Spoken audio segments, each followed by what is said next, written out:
Fry Education. Hello my dear student, welcome to my class Fry Education. आज काफी दिनों के बाद हमने लाया है 6th स्टैंडर्ड का CBSE board, also Maharashtra board, यानी कि ये सीबीएसई और महाराष्ट्र बोर्ड दोनों के सिलेबस के मैथ्स के सिलेबस में आने वाला है। तो वीडियो को बिल्कुल स्किप मत करना और बहुत ही ध्यान से देखना। जिसने मेरा लास्ट लेक्चर नहीं देखा है वो जाके चेकआउट कर सकता है। आज हम लोग करने वाले हैं लेसन नंबर 8 रेशियो प्रपोर्शन का 8.3। 8.1 हमने सॉल्व कर लिया और 8.2 8.1 की तरह ही है। आज हम लोग 8.3 में थोड़े से वर्ड प्रॉब्लम है जिसको सॉल्व करने वाले हैं। बच्चों बहुत मजा आने वाला है। टोटल 8 क्वेश्चन है। बिल्कुल भी टाइम वेस्ट नहीं करते और स्टार्ट करते। पहले एक बात बताओ बच्चों, जब भी हमें किसी चीज की वैल्यू निकालने के लिए बोला जाता है तो हमें क्या करना पड़ता है? किसी एक की वैल्यू निकालना पड़ता है कभी भी। जैसे मैंने बोला मुझे 5 रुमाल 50 रुपीज में पड़ा। कितना? 5 रुमाल मैंने 50 रुपीज का परचेस किया।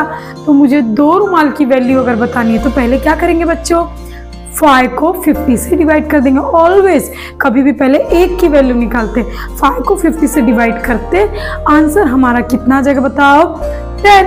तो अगर एक रुमाल की वैल्यू निकल गई 10 तो 2 रुमाल की वैल्यू कितनी होगी? 20। बस कभी भी हमें किसी भी प्रोडक्ट की वैल्यू निकालने बोलेगा तो पहले एक की वैल्यू निकालना है। एक की वैल्यू निकालने का फॉर्मूला क्या है? स्टार्टिंग के दोनों नंबर को आपस में डिवाइड कर दो। चलो स्टार्ट करते बच्चों। आज का जो ये क्वेश्चन है बहुत ही इंटरेस्टिंग है। देखो क्वेश्चन नंबर 1 रीड करो। Packet of toffee cost 100। एक पैकेट टॉफी यानी कि चॉकलेट कितने रुपए का है? 100 रुपीज का। Find the cost of 12। Find the cost of 12। एक पैकेट चॉकलेट 100 रुपए का है तो 12 पैकेट चॉकलेट कितने का हुआ? दिमाग लगाओ बच्चों, इसमें सिंपल सा मल्टीप्लिकेशन है, कोई डिवाइड नहीं है। एक टॉफी कितने की है? 100 multiply by 12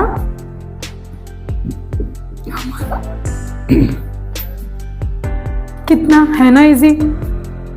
second, Vishakha earn करती 300 रुपया पर डे। ये मैंने एक्सरसाइज इसलिए उठाया बच्चों, सारे क्वेश्चन अलग अलग मेथड से पूछे गए हैं तो जरूरी नहीं कि सब में सिर्फ प्लस ही करना है, सब में सिर्फ मल्टीप्लाई करना है। सब अलग अलग डिफरेंट वे से सॉल्व किया। विशाखा अर्न करती 300 रुपया एक दिन। विशाखा को डेली का एक दिन का कितना मिलता है बच्चों? 300। क्वेश्चन क्या पूछा? अच्छा समझो। How much earn month of the April. एक महीने का कितना? उसने अप्रैल मंथ मेंशन किया, उससे हमको कोई लेना देना नहीं है। सीधी सी बात है भैया। महीने में कितने दिन होते हैं? 30 दिन होते हैं। अप्रैल में कितने दिन होते हैं? 30 डेज। देखो जनवरी, फरवरी, मार्च, अप्रैल, मई। अगर 30 डेज हुआ तो मल्टीप्लाई बाय 30 कर दो। अगर 31 डेज हुआ तो मल्टीप्लाई बाय 31 कर दो। तो वो हमारे डेट के ऊपर मेंशन रहेगा। जैसे विशाखा अर्न करती 300 रुपया पर डे तो लिख दिया हम लोग ने पर डे अर्न कितना करती है वो? 300। ओके बच्चों, अब देखो how much will earn month of the April. अब भाई मुझे पता नहीं कि अप्रैल में 30 दिन होते कि 31 दिन, लेकिन मुझे इतना ये मालूम है कि मंथ में कितने डेज होते हैं। मंथ में कितने डेज होते हैं बच्चों? 30 डेज। कितने डेज होते हैं? 30 डेज। तो क्या कर देंगे? 300 multiply by 30। 300 multiply by 30 is equal to answer देगा 3 3 जा 9, 2 और 1 0 कितना हो गया? 3 0। तो हमारा आंसर आ गया 9000। यानी उसकी मंथ में कमाई कितनी होगी बच्चों? 9000। एक दिन का अगर वो 300 कमाती है तो पूरे महीने का कितना कमाती है? तो दिमाग लगाओ, इसमें डिवाइड का तो कोई सीन ही नहीं है। चलो नेक्स्ट बढ़ते अपने आगे क्वेश्चन पे। Price of 8 pen. 8 पेन कितने का है बच्चों? 48 रुपीज का। 8 पेन कितने का है? 48 का। तो कितने पेन की प्राइस का कॉस्ट निकालना? एक पेन का। मैंने बोला था जब भी हमें कभी किसी की एक की वैल्यू निकाली तो क्या करेंगे? स्टार्टिंग के दोनों नंबर को आपस में डिवाइड। ज्यादा नहीं दिमाग लगाने का। इस दिमाग को हमें अपने एक ऐसे चीज के लिए यूजफुल करने के लिए छोड़ दो जहां ज्यादा दिमाग लगाने की जरूरत पड़ेगी। इसमें दिमाग लगाने की जरूरत नहीं है। 48 है 8 पेन का, तो कैसे निकालेंगे? देखो calculate 1 pen price is equal to question mark. कैसे निकालेंगे? देखो मैंने बोला स्टार्टिंग के दोनों नंबर को आपस में डिवाइड। 48/8। ठीक है, अभी 8 का टेबल ऐसा पढ़ो, 48 या 48 से कम है, डिवाइड करना तो कर सकते हो, लेकिन हमने डायरेक्टली कर दिया। कैसे? 8 6 जा, कैसे? 8 6 जा 48। ठीक है, यानी कि हमारे एक पेन का कॉस्ट कितना हुआ? 6 रुपीज।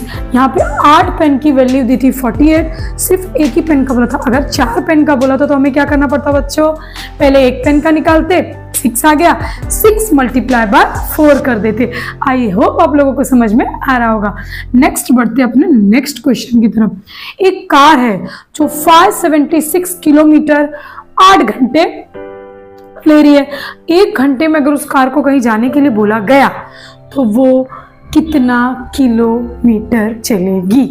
एक कार 576 किलोमीटर जाने के लिए 8 घंटे ले रही है, यानी कि अब जैसे हमने यहाँ से डेस्टिनी पकड़ ली, यहाँ से डेस्टिनी पकड़ ली शिरडी की, तो शिरडी तक हम आई थिंक 5 या 6 घंटे में हम पहुंच जाते हैं, तो उससे भी ज़्यादा है। तो अगर उसको उसी कार को 1 घंटा चलने बोला जाएगा तो कितना किलोमीटर चलेगी? कभी भी याद रखना, एक का वैल्यू निकालना है तो स्टार्टिंग के दोनों नंबर को आपस में divide. 1 hour is equal to 576 divide by 8 is equal to, अभी डिवाइड करना है तो आप साइड में कर लो, बड़ा नंबर है, बड़ा नंबर साइड में कर लो डिवाइड, अगर नहीं आ रहा आपको तो 8 576 8 7 जा 56 1 6 8 2 जा 6 आ गया। अपना आंसर कितना आ गया बच्चों? 72 किलोमीटर। आई होप आप लोगों को बच्चों समझ में आ गया होगा। अब बढ़ते अपने नेक्स्ट स्टेप की तरफ। सो ओके स्टूडेंट, हमने लास्ट 1 2 3 4, अब 5th नंबर का ये क्वेश्चन, अब ये थोड़ा सा दिमाग घुमाने वाला है, बट आप लोग अपना दिमाग मत घुमाइए। देखो question, the yield of rice from 5 Hector of land, 5 Hector of land और कितना क्वांटिटी है? 250 quantity. Find the number of vector of land required 350 quintal. ठीक है, 5 हेक्टर जमीन में 250 क्विंटल है, 5 हेक्टर जमीन में कितने क्विंटल है? 250। तो अगर हमें 350 क्विंटल की जगह चाहिए तो कितना हेक्टर लगेगा? कॉमन सेंस है बच्चों। देखो 250 था तो हेक्टर 5 है, तो 350 तो हेक्टर 5 से ज्यादा ही होगा, यानी अपना आंसर 6 7 8 9 10 कुछ भी हो सकता है। एकदम सिंपल सा लॉजिक है। और हमेशा याद रखना, अगर आंसर कम लाना है तो डिवाइड करने का, ज्यादा लाना है तो मल्टीप्लाई करने का। फर्स्ट ऑफ ऑल हमने क्या किया? सबसे पहले याद रखना, किसी एक की वैल्यू निकालने का। इधर 1 क्विंटल का जगह का निकालती हूँ तो क्या करने का? दोनों नंबर को आपस में डिवाइड, तो आंसर अपना आ जाएगा। हम लोग लिख सकते हैं फाइंड, है ना, हम लोग लिख सकते हैं फाइंड 1 क्विंटल। बच्चों क्विंटल मतलब पता है ना आप लोग को? 1 क्विंटल यानी कि 100 किलो। 1 क्विंटल का निकालेंगे 250 डिवाइड बाय 5, तो हमारा आंसर कितना आ जाएगा बच्चों? 50। देखो 5 5 25 10 आ गया 50। अब कितना क्विंटल है? 350। तो कितना निकालेंगे? 350 डिवाइड बाय 50, 1 0 से 1 0 गया। आंसर कितना है? 5 7 35, यानी कि 5 हेक्टर की जगह में 250 क्विंटल रखा था तो 350 क्विंटल कितनी जगह में रखाएगा? 7 हेक्टर।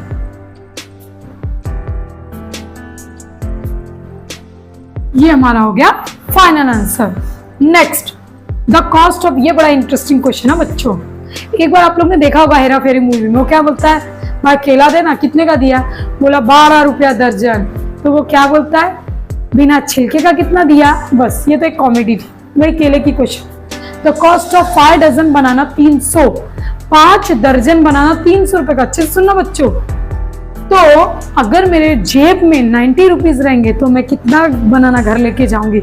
सबसे पहले एक की वैल्यू निकालने का, एक की वैल्यू निकालने का फॉर्मूला क्या था? दोनों नंबर को आपस में करके डिवाइड। तो पहले क्या निकालने का? कैलकुलेट 1 डजन बनाना वैल्यू। तो क्या किए? स्टार्टिंग के नंबर्स को डिवाइड, ओके, तो कितना आ जाएगा आंसर इसका? डिवाइड करके देख लेते हैं साइड में। ओके, 5 6 30 60। ओके, मेरा आंसर कितना आ गया बच्चों? 60। कितना आ गया आंसर? 60। यानी कि 1 दर्जन केला कितने का मिला? 60 रुपीज का। और जेब में उसके कितने? 90 रुपीज। जेब में उसके कितने? 90 रुपीज। एक बात बताओ बच्चों, 1 दर्जन केला मिला 60 का, है ना? तो आधा दर्जन कितना हुआ? आधा यानी कि हाफ। 1 दर्जन केला हुआ 60 का, आधा हो गया हाफ। तो और आधा दर्जन केला कितने का होगा? 60। और 60 और 30 को जोड़ कितना होगा? 90। यानी कि वो अपने घर कितना दर्जन केला लेके जाएगा? 1.5 दर्जन। देखो 60 प्लस कितना, हाफ का वैल्यू कितना हुआ? 30, हो गया 90। 60 में वो 1 दर्जन लेके जाएगा, 0.30 में आधा लेके जाएगा। यानी कि वो कितना केला अपने घर लेके जाएगा बच्चों? 1.5 डजन। देखो 1 दर्जन में कितने केले होते हैं? 12। ये वाला क्वेश्चन जो भी हम लोग सॉल्व करने वाले बच्चों बहुत ही इंटरेस्टिंग और बहुत मजेदार है, एकदम ध्यान से देखना। हाँ देखो, जॉन ने 36,000 क्वार्टरली रेंट पेड किया। सॉरी, रेंट है ये। जॉन ने 36,000 क्वार्टरली मतलब क्या होता है? 1/3। क्वार्टरली मतलब 1/3। हाफ मतलब 6 में। देखो पूरा होल ईयर को होता है 12, हाफ होता है 6 और क्वार्टरली होता है 3। कोई कोई लोग क्या करते हैं, हम लोग देखो अपने स्कूल में फीस भी क्वार्टरली भरते हैं। क्वार्टरली यानी कि 3-3 महीने का एक साथ में।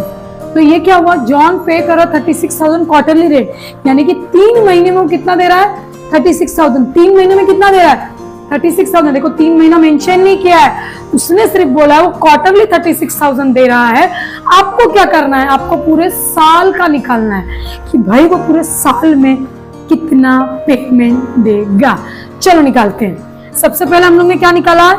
देखो क्या निकालेंगे? पहले 1 महीने का उसका कितना भाड़ा है वो निकालना पड़ेगा ना भैया। अब वो 3 महीने में 36,000 देगा, तो पहले निकालने का है कैलकुलेट 1 मंथ रेंट। बच्चों मैं आपको अभी भी बोल रही हूँ, जैसे आपके टीचर स्टाफ सर लोग सॉल्व करते हैं और जो मैं कर रही हूँ दोनों राइट है। आपके ऊपर डिपेंड है, आपके स्कूल के एग्जामिनर पे डिपेंड है कि कौन से आंसर को राइट करेगा और कौन से आंसर को रॉन्ग करेगा। कुछ टीचर सर बड़े खड़ूस होते हैं, वो कहते हैं मेरा ही मेथड लिखो। ओके, तो ये वाला मेथड भी परफेक्ट है, एकदम राइट है, आप कहीं पे भी जाके चेक कर सकते हैं। 1 मंथ का रेट निकालना है, तो पहले मैंने बोला 1 का निकालने के लिए क्या करने का? दोनों नंबर को आपस में डिवाइड। तो 2 नंबर यहाँ पे क्या है? एक है 36,000, दूसरा है कितने महीने का दे रहा है वो? 3 महीने का। तो हमारा आंसर आ जाएगा 12,000। 36 को 3 से डिवाइड कर देखो ना, 12 12 3 36, तो 3 महीने का हो गया, तो 12,000 आ गया हमारा आंसर। आप लोग डिवाइड करके देख सकते हो। ओके, ये तो हो गया हमारा 1 महीने का। अब उसने बोला पूरा होल ईयर का निकालो। पूरा ईयर मतलब क्या था? 12। तो 12 मल्टीप्लाई बाय 12 हो गया 1,44,000। कितना आ गया? ये हो गया हमारा पूरा होल ईयर का रेंट। चलो एक बार फटाफट से रिकैप करते हैं। फर्स्ट क्वेश्चन में दिया था राइस के लिए 5 हेक्टेयर लैंड 250 क्विंटल है, तो अगर मेरे पास 350 क्विंटल है तो कितना हेक्टेयर लगेगा? तो मैंने लोग क्या क्या स्टार्टिंग में कभी भी याद रखना कि 250 के लिए 5 लगा, थोड़ा सा कॉमन सेंस लगाने का। 250 के लिए 5 लगा तो 350 के लिए 5 से थोड़ा ज्यादा लगेगा, 6 7 8। और हमेशा अगर कम आंसर निकालना है तो एक दूसरे को डिवाइड करते, इसको इससे डिवाइड किया, हमारा आंसर आ गया 50। फिर जो अमाउंट है इसको इससे डिवाइड कर दिया तो हमारा आंसर आ गया 7। हर क्वेश्चन में हम दूसरे वाले आंसर से मल्टीप्लाई करते, इसमें क्यों नहीं कि मल्टीप्लाई करेंगे तो इतना बड़ा आंसर आ जाएगा। नेक्स्ट, कॉस्ट ऑफ 5 दर्जन बनाना 300 का है, तो अगर मेरी जेब में 90 रुपया तो मैं कितना बनाना घर लेके जाऊंगी? फर्स्ट ऑफ ऑल हम निकालेंगे 1 दर्जन बनाने की वैल्यू। तो हमने क्या किया? 1 दर्जन बनाने की वैल्यू निकालने के लिए दोनों नंबर को आपस में डिवाइड कर दिया, तो हमारा आंसर आ गया 60। 1 दर्जन हो गया 60, तो आधा दर्जन हो जाएगा 30 का, तो 60 और 30 90। 1 दर्जन 60, 1 दर्जन 30, आधा दर्जन, 1 और आधा 1.5 दर्जन। यानी मैं घर कितना दर्जन लेके जाऊंगी बनाना? 1.5 दर्जन। नेक्स्ट, जॉन ने 36,000 रेंट पे किया क्वार्टरली, कितने महीने का? 3 महीने का, मेंशन नहीं किया। क्वार्टर यानी कि 1/3। और हाफ यानी कि 6 मंथ और होल ईयर यानी कि 12 महीने। तो सबसे फर्स्ट हमने 1 मंथ का रेंट निकाला 12,000, मल्टीप्लाई 12 इसलिए किया क्योंकि पूरे साल का निकालने के लिए बोला था। तो मल्टीप्लाई बाय 12 हमारा आंसर क्या 1,44,000। आई होप बच्चों स्क्रीनशॉट कर सकते हैं आप लोग को ये लेक्चर बहुत अच्छा लगा होगा, इंटरेस्टिंग लगा होगा। और जो भी बच्चे का मैथ्स वीक है प्लीज मेरी हम्बल रिक्वेस्ट है उन बच्चों को जरूर मेरा वीडियो शेयर करो। तब तक पढ़ते रहो।